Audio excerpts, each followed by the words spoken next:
real inspiration, I think, is or was that, there's so many more gay characters on TV, but we still only see them at work or in relations with their families.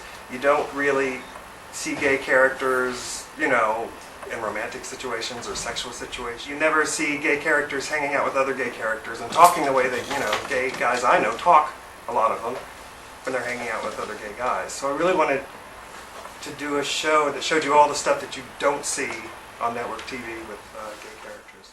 You're trying to do, make them laugh, make them feel, make them relate. It's a very difficult thing to do. And I look at something like, I'll say it, Sex and the City, and they just did it so perfectly. And I think it's something that every one of us, all us gay guys, have always been sort of like, who would I have been? Which one was I?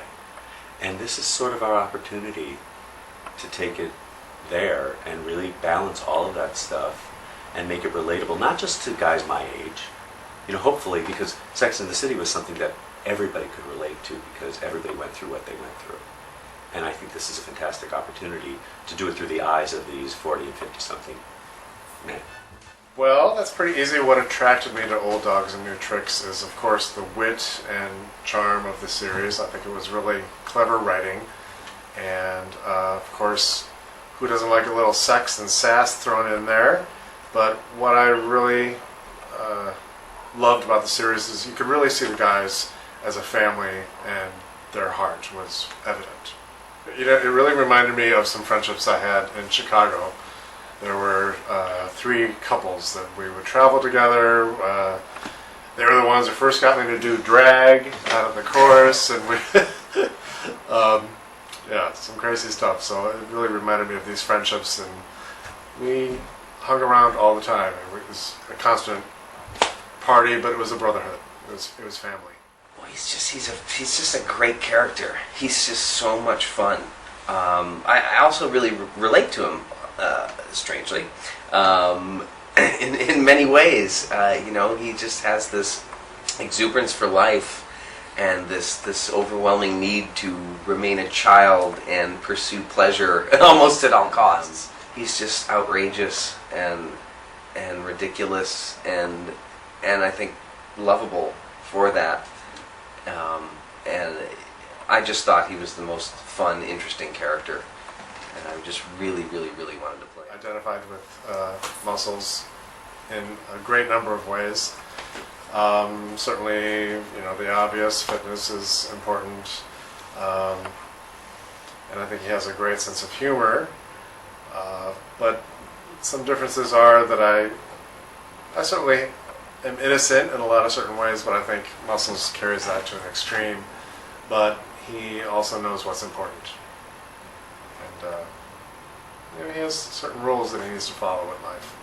And he doesn't really stray from that. He likes to have fun, but doesn't stray from his Midwest morals, I would say. I've had relationships, but it's interesting to see how this man who is just so frustrated in his personal life and his business life, I'm so interested to see where it's all going to go, because I think that is just totally relatable stuff.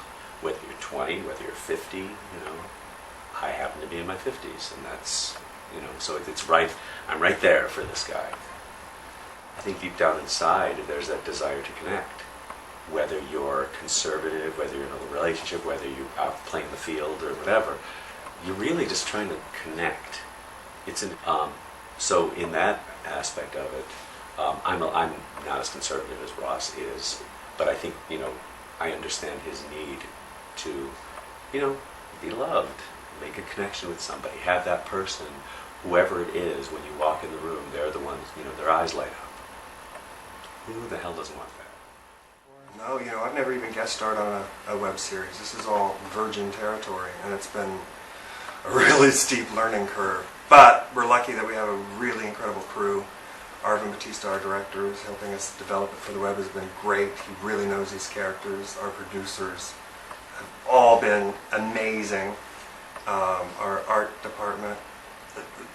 The art department is so good that it's, as an example, in Nathan's office, if you look closely, he has a desk blotter. But instead of actually writing appointments on the blotter, they wrote the appointments on little Post-its and put it to the blotter, which is so Nathan. It's so kind of anal, like, well, if that date moves, then I can just move it instead of scratching it out and rewriting it.